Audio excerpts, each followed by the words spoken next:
No need for that. The other man, Sergeant Shelby, put down his cup. Let's get done with it. His voice was steady, but his hand shook, and the color had drained from under his eyes.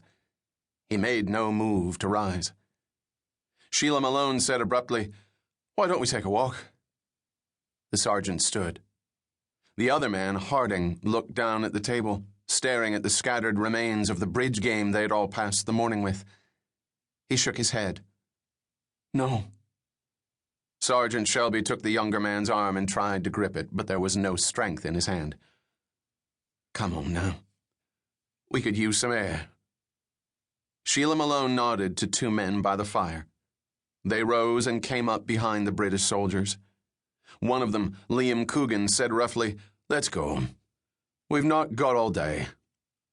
Shelby looked at the men behind him. "Give the lad a second or two," he said, pulling at Harding's arm. "Stand up," he ordered. "That's the hardest part." The young private rose slowly, then began to sink back into his chair, his body trembling. Coogan grasped him under the arms and propelled him toward the door. The other man, George Sullivan, opened the door and pushed him out.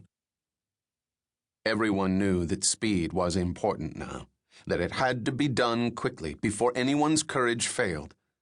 The sod was wet and cold under the prisoners' feet, and a January wind shook water off the rowan trees.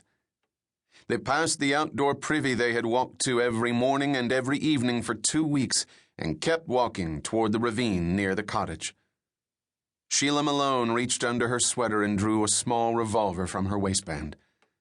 During the weeks she had spent with these men, she had grown to like them, and out of common decency, someone else should have been sent to do it. Bloody, insensitive bastards. The two soldiers were at the edge of the ravine now, walking down into it. Coogan poked her roughly. "Now, damn you. Now." She looked back toward the prisoners. "Stop." The two men halted with their backs to their executioners. Sheila Malone hesitated, then raised the pistol with both hands. She knew she would hit only their backs from that range, but she couldn't bring herself to move closer for a headshot. She took a deep breath and fired, shifted her aim, and fired again. Shelby and Harding lurched forward and hit the ground before the echo of the two reports died away. They thrashed on the ground, moaning. Coogan cursed. "God damn it."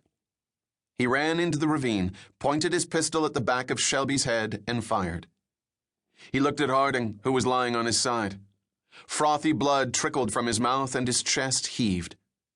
Coogan bent over, placed the pistol between Harding's wide-open eyes, and fired again. He put his revolver in his pocket and looked up at the edge of the ravine. Bloody stupid woman. Give a woman a job to do and... Sheila Malone pointed her revolver down at him. Coogan stepped backward and tripped over Shelby's body. He lay between the two corpses with his hands still held high. "No! Please! I didn't mean anything by it. Don't shoot!" Sheila lowered the pistol. "If you ever touch me again, or say anything to me again, I'll blow your fucking head off." Sullivan approached her cautiously. "It's all right now. Come on, Sheila. We've got to get away from here.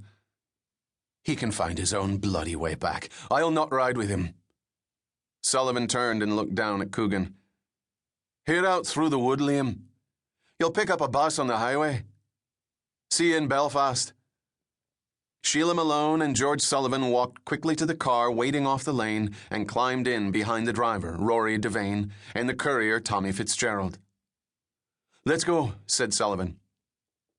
"Where's Liam?" asked Devane nervously. "Move out," said Sheila. The car pulled into the lane and headed south toward Belfast. Sheila drew from her pocket the 2 letters the soldiers had given her to mail to their families.